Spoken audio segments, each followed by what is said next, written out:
विकसित हरियाणा का सपना साकार करने के लिए सीएम नायब सिंह सैनी ने बजट पेश करते हुए सोमवार को सशक्त हरियाणा की मजबूत नींव रखी।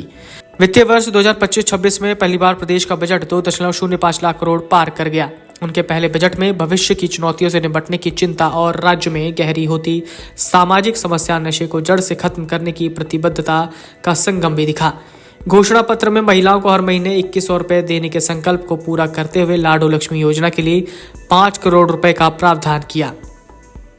2047 के लिए हरियाणा को सक्षम बनाने के लिए सीएम सैनी ने बजट में डिपार्टमेंट ऑफ फ्यूचर के नाम से विभाग बनाने की घोषणा की। ये विभाग आगामी चुनौतियों, विषमताओं और आर्थिक विकास की नई संभावनाओं को भांपकर सभी विभागों को नीतिगत सुझाव देगा और उनकी क्षमता भी बढ़ाएगा। कृत्रिम बुद्धिमत्ता यानी एआई की संभावनाओं को देखते हुए मुख्यमंत्री ने हरियाणा एआई मिशन की भी घोषणा की। इसके तहत गुरुग्राम और पंचकूला को एआई हब के रूप में विकसित किया जाएगा।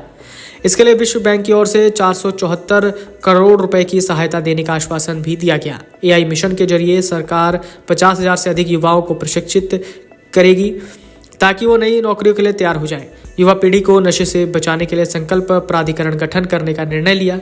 ये प्राधिकरण पूरे प्रदेश में नशे की मांग और आपूर्ति दोनों को जड़ से खत्म करने की दिशा में काम करेगा। प्राधिकरण के लिए 10 करोड़ रुपए निर्धारित किए गए हैं। स्टार्टअप को बढ़ावा देने के लिए हरियाणा सरकार निजी निवेशकों को 2000 करोड़ रुपए का फंड ऑफ फंड्स बनाने के लिए प्रोत्साहित करेगी।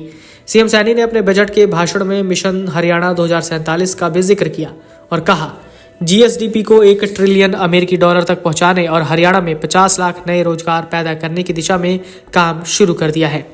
इसके लिए प्रारंभिक निधि के रूप में 5 करोड़ रुपए का प्रावधान किया। खुद को किसान का बेटा बताने वाले सीएम सैनी ने किसानों को भी खूब सारी सौगातें दी। सहकारी समिति के रूप में पंजीकृत किसान उत्पादक संगठनों एफपीओ को सरकारी योजनाओं का लाभ प्रदान करने के लिए नई बागवानी नीति लाई जाएगी। वहीं मोरनी के किसानों की आय बढ़ाने के लिए नई कार्य योजना बनाई जाएगी। इसके अलावा लवणीय भूमि को खेती योग्य बनाने का लक्ष्य 62,000 करोड़ से बढ़ाकर 1 लाख करोड़, धान की खेती छोड़ने वाले किसानों की अनुदान राशि 7,000 से बढ़ाकर 8,000, डीएसआर से धान की बुआई करने का अनुदान 4,000 से बढ़ाकर 4,500 और पराली अनुदान 1,000 से बढ़ाकर 1,200 रुपए करने की घोषणा की। विकसित हरियाणा में सुशिक्षित समाज का अहम योगदान है, इसलिए सीएम ने शिक्षा के लिए बजट की पोटली भी खोल दी। उन्होंने गुणवत्ता शिक्षा प्रदान करने के लिए राज्य में हर 10 किलोमीटर में एक नया मॉडल संस्कृति स्कूल खोलने और 10वीं से 12वीं के विद्यार्थियों के लिए हर साल मैथ ओलंपियाड करवाने की घोषणा की। उनके इस घोषणा से उनके शिक्षा के प्रति गहरी चिंता जाहिर होती है। इसमें पहले स्थान पर आने वाले बच्चे को 1 लाख रुपए की राशि दी जाएगी। इसके साथ राजकीय विद्यालयों में फ्रेंच भाषा भी पढ़ाई जाएगी। इसके लिए हरियाणा सरकार जल्द ही फ्रांस की सरकार से अनुबंध करेगी। जच्चा बच्चा की सेहत को ध्यान में रखते हुए पंचकूला, पानीपत, फरीदाबाद, सोनीपत, पलवल, सिरसा, कैथल, महेंद्रगढ़ और नूह के मेडिकल कॉलेज में मातृ और शिशु स्वास्थ्य केंद्र स्थापित किया जाएगा। इसके साथ ही हर जिला अस्पताल और सरकारी मेडिकल कॉलेज में 50 बेड का एक क्रिटिकल केयर ब्लॉक बनाने और 17 जिले में डे केयर सेंटर बनाने की भी घोषणा की। आयुष्मान की ओर आगे बढ़ते हुए उन्होंने रेवाड़ी और जिंद में आयुष हर्बल बनाने की घोषणा की। संकल्प पत्र की घोषणाओं की ओर से आगे बढ़ते सीएम ने अंबाला शहर में 800 एकड़ में आईएमटी बनाने की घोषणा की। इसके साथ ही उन्होंने खिलाड़ियों को 20 लाख रुपए तक मेडिकल कवरेज देने की भी घोषणा की। इसके साथ अखाड़ों को बेहतर बनाने के लिए प्रतिवर्ष सर्वश्रेष्ठ 3 अखाड़ों को 50, 30 और 20 लाख देने की घोषणा सीएम ने पहलवानों का दिल जीतने की कोशिश की। शहरों में पार्किंग की समस्याओं से निपटने के लिए सभी प्रमुख शहरों में मल्टी लेवल पार्किंग बनाई जाएगी। बजट में बढ़ते प्रदूषण को लेकर भी चर्चा की गई। सरकार ने घोषणा की कि सभी विभागों के लिए वो विद्युत संचालित गाड़ियां खरीदेगा। सैन्य परिवार को ध्यान में रखते हुए हरियाणा सरकार ने कई बड़ी घोषणाएं की। चरखी दादरी, हिसार और यमुनानगर में सेना में भर्ती की तैयारी के लिए सशस्त्र बल तैयारी संस्थान खोला जाएगा। वहीं पूर्व सैनिकों को रोजगार दिलाने के लिए वीर उड़ान योजना शुरू की जाएगी। शहीद सैनिकों के बच्चों को 6ठी से स्नातक तक छात्रवृत्ति देने की भी घोषणा की है।